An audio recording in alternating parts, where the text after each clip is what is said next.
This is week 24 for you and your baby, and we're talking all about what to expect in this week as you and your little one grow. I'm Bridget Tyler. I'm a childbirth educator, birth doula, and a mama. Make sure you subscribe and hit the bell if you're new here. I'm always putting out new educational videos to support your motherhood journey that I wouldn't want you to miss out on. Now let's dive in. Your baby is about the length of an ear of corn and is in the midst of a big growth spurt. Baby's hair on their body is darkening and the hair on their head can be seen on ultrasound if they have enough of it. They have eyebrows and eyelashes, which makes their facial features more distinct, and they smile and grimace now.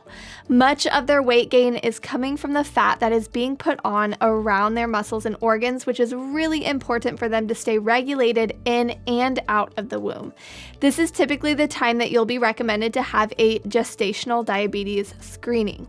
I say recommended because it is absolutely up to you whether you want to be screened or not.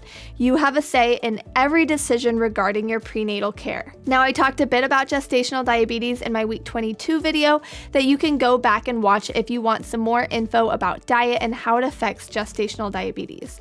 For the test itself, you have a few different options depending on who your care provider is. The Glucola Drink is standard at most hospitals, but it contains lots of ingredients that a lot of parents don't necessarily want to be consuming, such as corn syrup, food dyes, brominated vegetable oil, preservatives, and natural flavoring.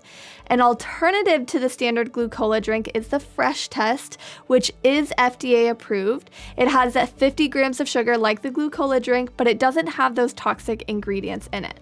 However, the Fresh Test is not accepted by all providers, namely ones that work at hospitals that also offer insurance like Kaiser. Hospitals that outsource their lab work often will accept the Fresh Test.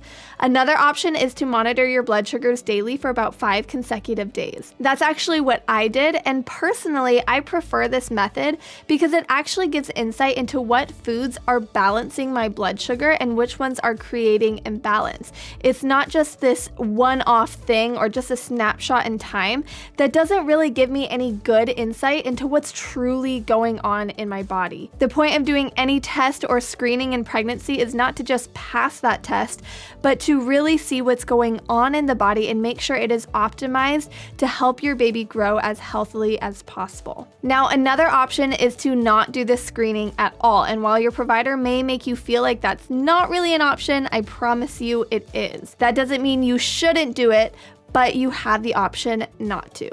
If, however, you do want to do the screening, but the Glucola Drink is your only available option for whatever reason, you can ask for the clear lemon lime one. Its ingredients aren't quite so bad, no dyes, but still contains corn syrup and the preservative sodium benzoate, which is potentially linked to cancer. However, if you're not consuming this on a regular basis, it's really not something that I would stress over, in my opinion.